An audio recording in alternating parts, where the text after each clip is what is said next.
قسمت کا لکھا ہوا ہر شخص کو ملتا ہے، یہ بات طے ہے۔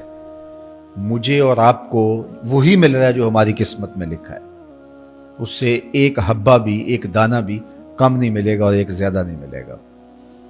صحیح حدیث ہے، بخاری کی دیگر کتب حدیث میں موجود ہے، جب بچہ شکم مادر میں 120 دن کا ہوتا ہے تو 4 ماہ کا جب بچہ شکم مادر میں ہوتا ہے تو اس کی روح پھونکی جاتی ہے، تو فرشتہ آ کے اس کی عمر بھی لکھ جاتا ہے، اس کا شقی و سعید ہونا بھی لکھ جاتا ہے اور اس کا رزق بھی لکھ جاتا ہے۔ تو رزق جو لکھا گیا وہ ہمیں ملے گا، اور جب جب ملنا ہے تب تب ملے گا۔ جو لکھا گیا ہے وہ بہر صورت ہمیں حاصل ہوگا۔ اب وہ جو ہماری قسمت کا رزق ہے اس کے حصول کا ذریعہ کیا ہے؟ بذریعہ حلال ملتا ہے یا اس کے ذرائع حصول کے وہ حرام ہیں؟ تو یہ اللہ کے ذکر کو چھوڑنے کی سزا یہ ہے کہ ملا وہی جو قسمت کا تھا، لیکن دولت عثمان نہ ملی، دولت قارون ملی۔ لکھا جو تھا، مقسوم تھا، ملا وہی، ایک دانہ بھی زیادہ نہیں ملا اور ایک دانہ بھی کم نہیں ملا، لیکن اس کی سزا کاٹنی پڑے گی اس لیے کہ حصول کے ذرائع حرام تھے۔ تو حضرت اکرمہ رضی اللہ تعالیٰ عنہ فرماتے ہیں کسبن حرامن، تو معیشت تنگ کیسے ہوتی ہے؟ بندہ کہتا ہے کہ یہ تو بڑا کما رہا ہے لیکن کما بذریعہ حرام رہا ہے۔ اللہ اکبر۔ بعض اوقات کچھ لوگ محنت کر کے بھی حرام کماتے ہیں۔ ہم نے دیکھا کہ اس گرمی میں جو لوگ مزدوری کرتے ہیں اور بالخصوص لوہے کی بھٹی پہ جو کام کرنے والے ہیں، کتنا سخت کام ہے، لیکن وہاں بھی جو ہے وہ چاہے 15-20 منٹ جو ہے وہ خیانت کر کے اپنے اس رزق کو حرام بنا لیں اور ناجائز کر لیں، اتنی مشقت کے باوجود بھی کیتی کتری پئی کھو محمد تے سکہ بنیا زردہ۔ تو ایک سودا ایسے بھی بک جاتا اگر 2 منٹ گاہک کو دیتا، لیکن جھوٹی قسم کھا لی اور وہ لے کے چلا گیا، سودا تو بک گیا لیکن ذریعہ اس کا حرام ہو گیا۔ یہ ذرا دیکھیے، جھوٹی قسم کھانے والے کو اللہ نظر رحمت سے بھی نہیں دیکھے، اتنی بڑی سزا ہے اس کی، اور نہ بکتا کوئی اور آ کے لے جاتا۔ جو قسمت میں لکھا ہے وہ تو آپ کا ہر صورت میں ہوگا، لیکن کچھ لوگوں کو اللہ کے ذکر کو چھوڑنے کا نتیجہ یہ ملتا ہے کہ پھر وہ ان کے ذرائع آمدنی جو ہوتے ہیں، محنت کے باوجود بھی کسب حرام ہو جاتا ہے کسی نہ کسی وجہ سے۔ کئی لوگ دودھ اکٹھا کرتے رہتے ہیں، آخر میں ایک قطرہ پیشاب کا ڈال دیتے ہیں۔ سادہ مثال آپ کے سامنے رکھوں، کتنی محنت سے وہ کیا تھا، تو اپنی ساری محنت کو ضائع کر دیتے اور حرام کا ٹانکا لگا دیتے، ایک قطرے سے وہ سارا ضائع کر بیٹھتے۔ تو یہ اللہ کے ذکر سے منہ موڑنے کا نتیجہ ہے۔ جب تمہارے دل اللہ کی یاد سے خالی ہو جائیں گے، تمہاری زندگیوں میں قرآن نہیں ہوگا، تمہاری زندگیوں کے اندر اسلام کے اجالے نہیں ہوں گے، تو پھر نتیجہ کیا ہوگا کہ معیشت دنک کیا ہے؟ کسبن حرامن۔ دوسرا معنی کہ تنگ زندگی، تلخ زندگی، جو حضرت عبداللہ ابن عباس سے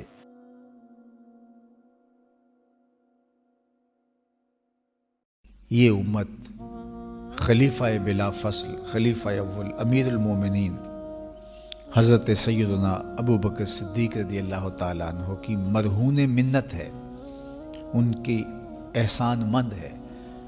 اقبال نے کہا تھا امن الناس بر مولائے ما، کلیم اول سینائے ما، ہستی او کشت ملت را چوں ابر، ثانی اسنین و غار و بدر و قبر۔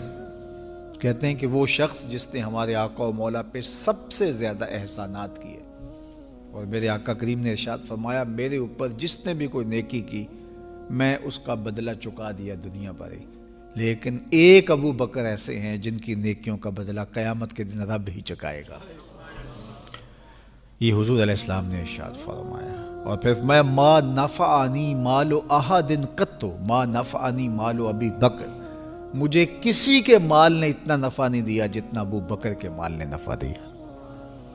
اپنا سب کچھ حضور کی راہوں میں نچھاور کر دیا. مال پیش کیا، جان پیش کی، اولاد پیش کی، وقت دیا، ایک ایک سانس حضور کے نام کر دی. کہتے ہیں حضور علیہ السلام کا سایہ نہیں تھا، لیکن ابو بکر رضی اللہ تعالیٰ عنہ سایہ بن کے حضور کے ساتھ رہے، سائے کی طرح حضور کے ساتھ رہے. بدر کے ساتھی، حضر کے ساتھی، سفر کے ساتھی، غار کے ساتھی، حد ہو گئی مزار کے ساتھی. اللہ اکبر. ایک دن حضور ایسے نکل رہے ہیں مسجد نبوی سے تو کوئی لوگ داخل ہو رہے تھے، تو حضور کے دائیں ہاتھ میں ابو بکر کا ہاتھ تھا، بائیں میں حضرت عمر کا ہاتھ تھا.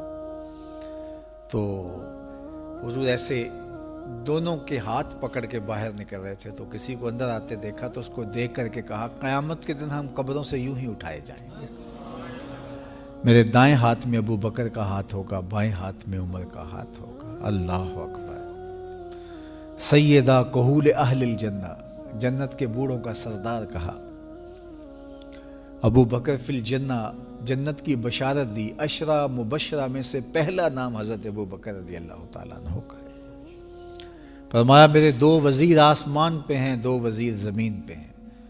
آسمان پہ میرے 2 وزیروں کا نام جبرائیل و میکائیل ہے، اور زمین پہ اوپر میرے 2 جو وزیر ہیں، ایک کا نام ابو بکر ہے، ایک کا نام عمر ہے.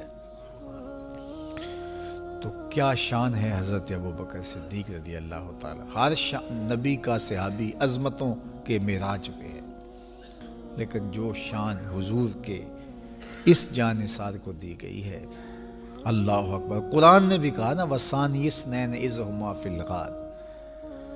اللہ اکبر. 2 میں سے دوسرا. اللہ اکبر. جب وہ غار میں تھے، 2 میں سے دوسرا. اس لفظ کی خوبصورتی ملاحظہ کیجئے. 2 میں سے دوسرا. حضرت عمر کہا کرتے تھے، حضرت صدیق اکبر کا ذکر کرتے ساتھ رو پڑتے اور کہتے کہ ابو بکر میری ساری زندگی کی نیکیاں لے لیں، وہ غار والی ایک نیکی مجھے دے دیں. ساری نیکیاں زندگی کی ابو بکر لے لیں، ایک نیکی غار والی مجھے دے دیں. تو ان کی ساری نیکیاں ایک طرف اور ابو بکر کی ایک نیکی ایک طرف. اور حضرت عمر کہا کرتے تھے کاش میں ابو بکر کے سینے کا بال ہی ہوتا.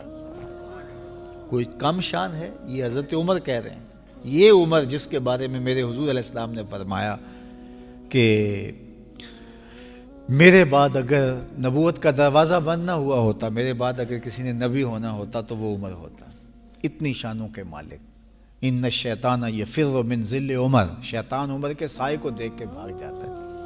وہ عمر کہہ رہے ہیں کاش میں ابو بکر کے سینے پر ہوگا ہوا بال ہی ہوتا. یہ شان ہے، یہ عظمت ہے. سارے حضور کے صحابی عظمتوں کے معراج پر، لیکن ان کی شان ہی وکری ہے. کسی پنجاب شاعر نے کہا کہ سارے یار نبی دے سونے، نہیں کوئی اینا یاراں ورگا، نہ کوئی ہویا نہ کوئی ہوسی، اینا جان نثاراں ورگا، نہ اس دھرتی پیدا کیتا اینا یاراں ورگا، اعظم شان صدیق کی دساں اکو یار ہزاراں ورگا. وہ عظمتوں کی کس معراج پہ امن الناس بر مولائے ما، کلیم اول سینائے ما، ہستی او کشت ملت راچو ابر، ثانی سنین و غار و بدر و قبر. بدر کے بھی ساتھی، قبر کے بھی ساتھی، مزار کے بھی ساتھی.